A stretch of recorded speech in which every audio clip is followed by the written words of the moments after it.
मंडळी, राजा शिवाजी चित्रपट आलाय नाही आलाय, दुसरा तिसराच दिवस आहे, पण अचानकपणे काय वाद झालेत किंवा कोण लोक आहेत की जे राजा शिवाजी चित्रपट जे आहे त्याच्यामध्ये अडथळा आणायचा ट्राय करतात की काय असं वाटायला लागले, हेच या व्हिडिओमध्ये तुम्हाला मी विथ प्रूफ देणार आहे. व्हिडिओ कंप्लीट बघायला विसरू नका आणि तुमची मतं कमेंट सेक्शनमध्ये सांगायला विसरू नका. नमस्कार, मी सर्वेश, तुमचा यजमान शब्द व्हिडिओवरती स्वागत करतो. नवीन असाल पहिला सबस्क्राईब, मग बाकीची सगळी कामं. पहिली गोष्ट हीच आहे की राजा शिवाजी चित्रपट आल्यानंतर भरपूर ट्रोलिंगचे पण व्हिडिओ झाले किंवा भरपूर लोक ट्रोल पण करतायत, पण अशी काही लोक आहेत की वाटायला लागले ते सगळं बघून की मुद्दामून त्या व्हिडिओला किंवा त्या पिक्चरला टार्गेट करतायत की काय, किंवा रितेश देशमुख यांच्या सिनेमाला टार्गेट करतायत की काय, असं वाटायला लागले. दुसराच दिवस आहे आजचा ॲक्च्युली, आणि आज असे काही न्यूज आलेत की त्या न्यूजवरून वाटायला लागले की खरंच कोणीतरी जाणून बुजून राजा शिवाजी चित्रपट जो आहे तो हिट व्हायला नको असं वागतायत की काय. मी इथं काही क्लेम करत नाही आहे. पहिली गोष्ट, मी त्यांची नावं घेणार आहे, मी त्यांच्यावरती अजिबात काय क्लेम करत नाही आहे किंवा त्यांच्यावरती काही ॲलिगेशन लावत नाही आहे. जी न्यूज आली, जे दिसतंय तेच मी या व्हिडिओमध्ये परखडपणे बोलण्याचा प्रयत्न करणार आहे. त्यामुळे मी आधी डिस्क्लेमर देतो की व्हिडिओमध्ये मी जे काय सांगणार आहे ते फक्त न्यूज आहे, मी स्वतः काही ॲलिगेशन लावत नाही आहे, पण मी इथं बोलणार. सगळ्यात पहिली न्यूज हिंजवडीमधून आहे. आजच ॲक्च्युली रिसर्च करताना हिंजवडीमधील एक व्हिडिओ मला समोर आला इंस्टाग्रामवरती. शुक्रवारी सकाळी 11:15चा शो होता. 11:15चा शो होता. नॉर्मल लोक जसं बुकिंग करतात त्या पद्धतीनं शोचं बुकिंग देखील झालं. बुकिंग केल्यानंतर लोक मूवी बघण्यासाठी थिएटरमध्ये देखील गेली. थिएटरमध्ये गेल्यानंतर मूवी बुकिंग आम्ही केलं आहे असं सांगून जेव्हा थिएटरमध्ये आत जाऊन बसली, सिनेमाला सुरुवात झाल्यानंतर अचानकपणे काही कुजबूज सुरू झाली. आता कुजबूज काय होती किंवा कशा पद्धतीनं होती हे जर आपण विचार करायला गेलं तर व्हिडिओमध्ये आपल्याला असं कळायला लागलं की काही लोक उठून बोलतायत की बाबा पिक्चर तुम्ही हिंदी लावलाय. म्हणजे तुम्हाला माहीत असेल की पॅन इंडियामध्ये हा मूवी येतो राजा शिवाजी, हा मराठीमध्ये देखील आहे, हिंदीमध्ये देखील आहे. पण मराठी ऑडियन्स जे आहे ते मराठी बघायला जास्त प्रेफर करते, किंवा मी किंबहुना सांगेल की तुम्ही मराठीच बघा. का मराठीच बघा? कारण ते इमोशन्स आहेत किंवा मराठी जे रिअल मराठी आहे, लिपसिंग असेल किंवा 100% छत्रपती शिवाजी महाराज म्हटल्यानंतर मराठीमध्ये बघायची मजाच वेगळी असते. त्यामुळे मराठीमध्येच बघा. आणि ही लोकं देखील हिंजवडीमधली मराठी चित्रपट बघण्यासाठी गेली होती आणि त्यांना न कळवता, त्यांना न काही कल्पना देता, त्यांना न सांगता जो मूवी आहे राजा शिवाजी तो हिंदीमध्ये लावला. आता काही लोकांनी कुजबूज केली, पण लिटरली त्या लोकांनी इग्नोर केलं. म्हणजे जे थिएटरवाली लोक होती त्यांनी काहीच म्हणजे त्यांना कळालं की चित्रपट चुकीचा लागलाय, पण त्यांनी अजिबात बंद केलं नाही. थोड्या टाईम नंतर मी तुम्हाला ते फोटोज पण दाखवेल, तुम्ही फोटोज बघा, स्क्रीनशॉट्स आहेत, तुम्ही फोटो बघितलं तुम्हाला कळेल. काही लोक तिथून म्हणजे उठून उभारून थोडासा आरडाओरडा करण्याचा प्रयत्न करायला लागली, वाद घालण्याचा प्रयत्न करायला लागली. काही टाईम नंतर लोक थिएटरच्या बाहेर जायला लागली, आणि जेव्हा जास्त लोक थिएटरच्या बाहेर जायला लागली त्यावेळी थिएटरनं या गोष्टीकडची अंमलबजावणी केली आणि त्यांनी तो चित्रपट जो आहे तो बंद केला आणि परत मराठी चित्रपट लावला. पण म्हणायचं तात्पर्य एवढंच आहे की जोपर्यंत सगळी लोक उठून जात नाहीत किंवा जोपर्यंत जास्त वाद होत नाही तोपर्यंत थिएटरवाल्यांनी का तो चित्रपट चुकीचा लागला हे मान्य केलं नाही, किंवा का तो चित्रपट बदलून मराठी लावलं नाही, किंवा का हिंदीमध्येच बघा अशा पद्धतीचा त्यांचा तो कॉल होता, मला नाही कळालं. पण हिंजवडीमधला हा व्हिडिओ देखील तुफान व्हायरल होतोय. दुसरा विषय, मूवी जेव्हा संपला, तुम्हाला माहीत असेल बऱ्याचदा मूवी संपल्यानंतर बरेच क्रेडिट सीन असतात किंवा बरेच गोष्टी असतात ज्या महत्त्वाच्या असतात, किंवा ज्या लोकांनी चित्रपटामध्ये काम केलंय हे काम क्रेडिट सीनमध्ये दाखवलं जातं. अजून एक व्हिडिओ व्हायरल झाला इंस्टाग्रामवरती की ज्या व्हिडिओमध्ये आपल्याला दिसतंय की बाबा क्रेडिट सीन सुरू झालेत, ते छत्रपती शिवाजी महाराजांचं जे आयकॉनिक सॉन्ग आहे ते सॉन्ग देखील शेवटला दाखवलं आहे. आणि एक विषय तर मी स्वतः अनुभवला आहे की आम्ही ज्या थिएटरमध्ये गेलो होतो त्या थिएटरमध्ये सुरुवातच्या पार्टपासून ते एंडच्या पार्टपर्यंत आवाज कमी होता, पण शेवटला जे गाणं आहे क्रेडिट सीनचं गाणं त्याचा आवाज फुल टू एकदम जोरात होता. त्यामुळे ते फील करायला मजा येत होती, आणि हीच मजा एक चाहता आहे तो घेत होता. आणि अचानकपणे क्रेडिट सीन सुरू असताना मध्येच स्क्रीन बंद झाली. ती स्क्रीन बंद झाल्यानंतर त्या मुलग्याला मानलं पाहिजे, मला जर मिळाला फोटो तर मी इथं लावेल त्याचा, पण त्याचा फोटो नाही, त्याचा व्हिडिओ फक्त व्हायरल झाला आहे. म्हणजे तो मोबाईलमधून व्हिडिओ करायला असं व्हायरल झाला आहे.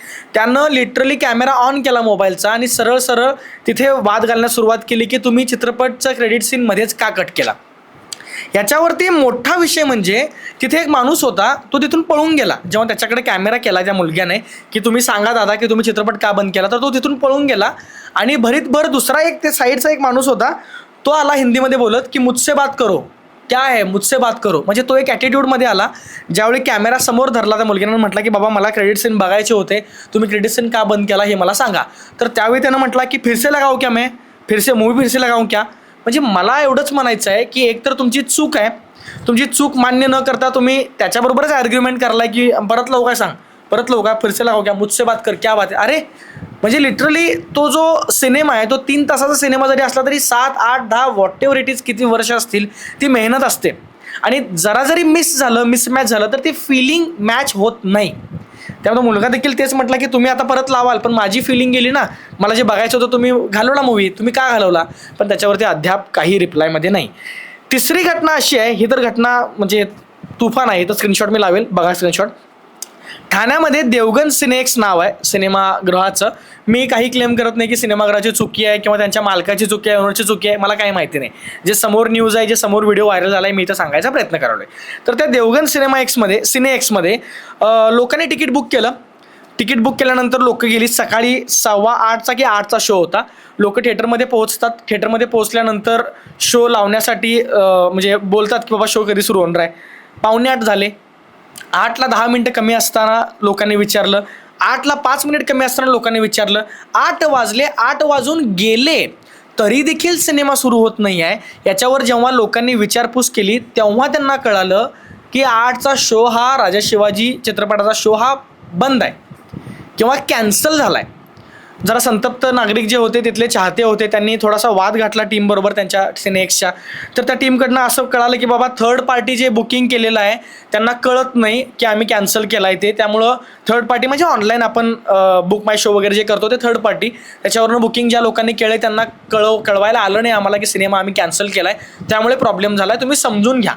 पण इथं विषय असा होता की बरेच लोक असे होते ज्यांनी थर्ड पार्टी नाही तर त्याच सिनेमागृहाच्या थिएटर बुकिंग जे करतात, बुकिंग काउंटर असतं त्या काउंटरवरून फिजिकल तिकीट घेतली होती हो, पण तरी देखील तो सिनेमा कॅन्सल झाला. मग सिनेमा कॅन्सल झालाय तर मग तिकीट देणाऱ्या माणसाला माहीत नव्हतं का की सिनेमा कॅन्सल झालाय, पण तरी देखील तुम्ही तिकीट देताय, पैसे घेताय, सिनेमागृहात जाऊन लोक बसतायत आणि बसल्यानंतर मग त्यांना कळते की चित्रपट कॅन्सल झालाय. बरं हेच कुठल्या, मी इथं कॉन्ट्रोवर्सी करत नाही आहे, पण तरी देखील हेच कुठल्या एखाद्या हिंदी चित्रपटाबद्दल होतं का हो कधी? अजिबात नाही होत. पण मग मराठी चित्रपटाबरोबरच अशा गोष्टी का घडतात? किंबहुना खूप लोक कमेंट देखील करतील. मला इथं अजून एक गोष्ट सांगायची आहे. आम्ही व्हिडिओ करताना भरपूर लोकांना वाटतं की असंच सेटअप आहे, कॅमेरा आहे म्हणून व्हिडिओ करतो. असं नाही भावांनो, आम्ही ॲनालिसिस करूनच व्हिडिओ करतो. क्वचित कुठंतरी चूक असते, पण चूक 100% राहत नाही याची आम्ही काळजी घेतो.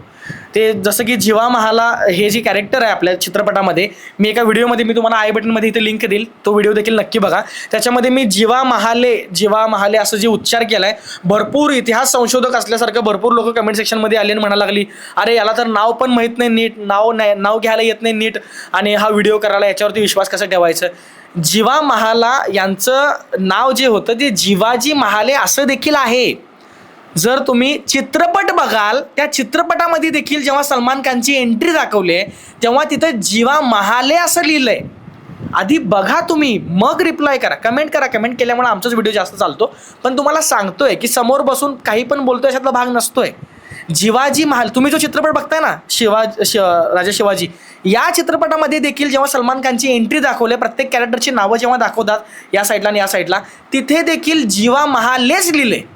बघा चित्रपटामध्ये, मग तुम्हाला कळेल. सांगण्याचं तात्पर्य एवढंच आहे की मराठी सिनेमाबद्दल जर काही होतं ना, चुकीचं असेल, चांगलं असेल, वाईट असेल, तेव्हा आम्ही तळमळीने व्हिडिओ बनवण्याचा प्रयत्न करतो. याच्यामागं कारण एवढंच असतं की तो चित्रपट जास्त लोकांच्यापर्यंत पोहोचावा किंवा त्याच्याबरोबर जर काय अन्याय होत असेल तर ते जास्त लोकांच्यापर्यंत पोहोचावं. पण जर तुम्ही सुज्ञ नागरिक आहातच किंवा सुज्ञ प्रेक्षक आहातच, तुम्ही जे सपोर्ट जे करता त्या सपोर्ट बरोबरच चांगल्या कमेंट्स पण करत जावा आणि ह्या जास्त लोकांच्यापर्यंत हे व्हिडिओ पोहोचवत जावा, एवढंच म्हणायचं आहे. बाकी तुम्हाला काय वाटतं किंवा तुम्ही असं कधी बघितलंय का की अशा थिएटरच्या गोष्टी किंवा अशा सगळ्या? नक्की सांगा काय वाटतं. आपण भेटू नेक्स्ट व्हिडिओमध्ये. तोपर्यंत धन्यवाद.